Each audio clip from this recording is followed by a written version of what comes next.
Collector madam से मिलना चाहते हैं और जन सुनवाई का दिन है और हम सारे ही जो मुद्दे लेके आए वो जन सुनवाई के ही 11 बिंदु है हमारे, 11 ही बिंदुओं के लोग हैं। पर हमें इस प्रकार से रोका जा रहा है जिस प्रकार से हम इस देश के नागरिक नहीं है। आप मीडिया कर्मी तय करें कि क्या लोकतंत्र जिंदा है, समाप्त हो चुका है।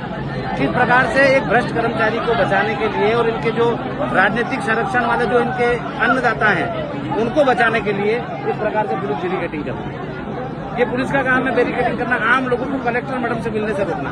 यदि कलेक्टर मैडम हमारी पालक है तो हमारी पालक के सामने, हमारे पालनहार के सामने हमारी बात नहीं रखेंगे। हमारे साथ अत्याचार और अन्याय हो रहा है, हमने तहसीलदार साहब से, एडीएम साहब से, टीआई साहब से, सीएस सबसे बात कर ली, पर कहीं भी हमारा निराकरण नहीं हुआ।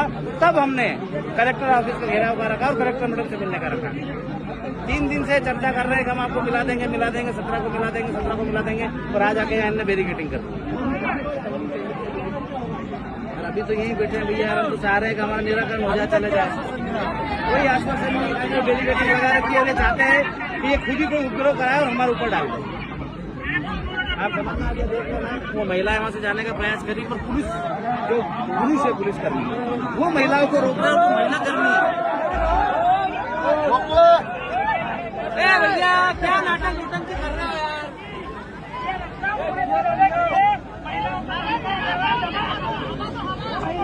अभी तो यही है, तो प्रयास कर रहे हैं कि बिना कोई विवाद हुए सारा सिस्टम निपटे, पर प्रशासन चाहता कि विवाद हो। प्रशासन चाहता ही नहीं है कि बिना किसी घर्षण के न्याय, क्योंकि इसमें मेरी बात समझना, माइनिंग के जो अधिकारी भ्रष्ट है, आप सब जानते हैं। आप जहाँ तक मेरा अंदाज है सभी लोकल के ही हैं। क्या हर गांव शहर में अवैध दारू बिक्री दुकान के पीछे लेते हैं पुलिस, ठेकेदार पर भी ठेकेदार रहता है, तो वो क्या हुआ, तो वो महिला तो वो पुलिस पैसे बंदी लेके उसके प्रतिबंध नहीं कर पाएंगे, उसके कार्रवाई नहीं करेंगे। अच्छा एक बात बताओ, जिसकी तनख्वाह 25,000 है, जिसकी 35,000 है, उसके पास कार कितने की है मालूम आपको? 30 लाख, 25 लाख, 20 लाख। उसका बंगला बना हुआ है घर के लिए, उसके बच्चे की फीस से 5 लाख रुपये। तो ऐसे सारे इनकी जांच नहीं होनी चाहिए। तो कलेक्टर मैडम और एसपी साहब को खुद ही करना चाहिए, पर वो कहीं ना कहीं इनके साथ संलिप्त है। एएनसी पास में कराता है ना साहब, कलेक्टर मैडम देते हैं, नहीं देते नहीं पता, पर कलेक्टर कार्यालय के नाम पर 6 लाख। और हम वो प्रश्न पूछ रहे हैं, इसलिए हम उनके लिए आतंकवादी और अपराधी हैं। छोटे छोटे बच्चे हैं, उनको फिक्र नहीं है। यदि ईमानदार होते हैं और उनके ऊपर दाग नहीं होता तो बेदाग आके मिलते हमसे, बात करते और हमारे सवालों का जवाब देते। 14 साल की बच्ची 2 महीने से गायब है। आप और हमारी बच्ची गायब हो जाए, हमारी हालत क्या हो जाएगी? गरीब है इसलिए उसका कोई सुनने वाला नहीं, उसकी बात हम उठा रहे हैं। तो कलेक्टर मैडम को थोड़ी शर्म होनी चाहिए, वो भी तो महिला है। एक बच्ची 2 महीने से गायब है, उसके माँ बाप के पास नहीं है, 14 साल से कम उम्र की, क्या हो रहा होगा उसके साथ रोज? उसका जवाबदार कौन है? और इतनी निकम्मी होगी क्या पुलिस? अफीम लोड़ा पकड़ रही है, छोड़ रही है, केस बना रही है, तोड़ भी कर रही है। एमडी पकड़ रही है, तोड़ भी कर रही है। क्यों? वो तो केस बनाने की चीज है, तोड़ करने की है। अभी तक हमारी किसी से कोई बात नहीं, खाली वो आ रहे हैं और बोल रहे हैं हम संदेश पहुंचा रहे हैं। 3 दिन से पहुंचा रहे हैं, अभी तक नहीं पहुंच पाया।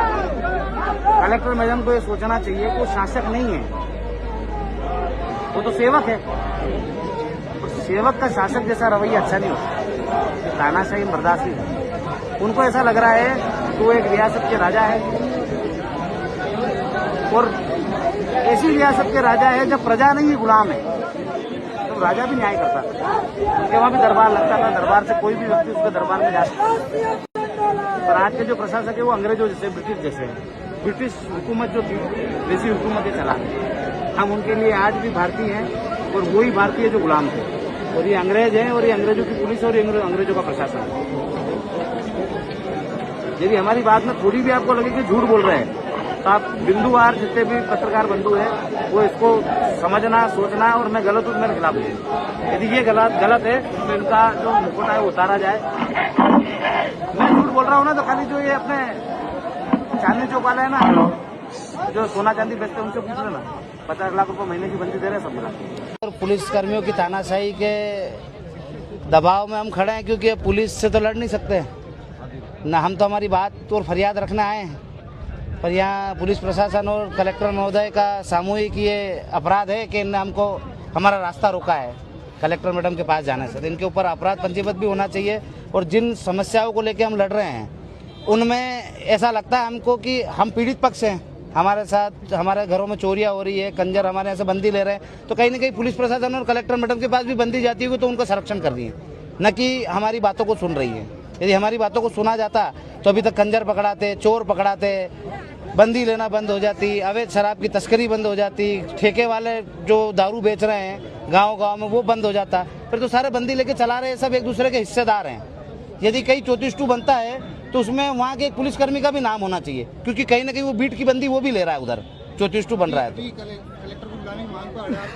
कलेक्टर मैडम को बुला थोड़ी रहे, हम तो बोल रहे हैं कि हमारा रास्ता आपने बेवजह रोका है, तो इस रास्ते को आप खोल दो ताकि हम कलेक्टर मैडम को जन सुनवाई में जाके मिल सकें। आगे नहीं जाने दिया जाए तब क्या रूप? अब सर हम तो अभी यहाँ खड़े हैं, आगे की रूपरेखा तो भगवान तय करेगा। जैसे ये हमको यहाँ आने से रोक रहे हैं, हम नेताओं को और इनके अधिकारियों को, इनके कर्मचारियों को गाँव में आने से रोकेंगे, क्योंकि जब हमें घूमने का अधिकार नहीं है तो ये हमारे मतलब ऐसा ये थोड़ी कि ब्रिटिश सरकार है, अंग्रेजों की हुकूमत है और हम गुलाम हैं। मतलब इनने अपने मन में ठान लिया है, पुलिस ने ठान लिया है, कलेक्टर मैडम ने ठान लिया है कि वो शासक है। अब वो भूल गए वो सेवक है। सेवक जनता की बात को सुनता है। मोबाइल गर्म हो जाएगा इसलिए रोक रहे हो।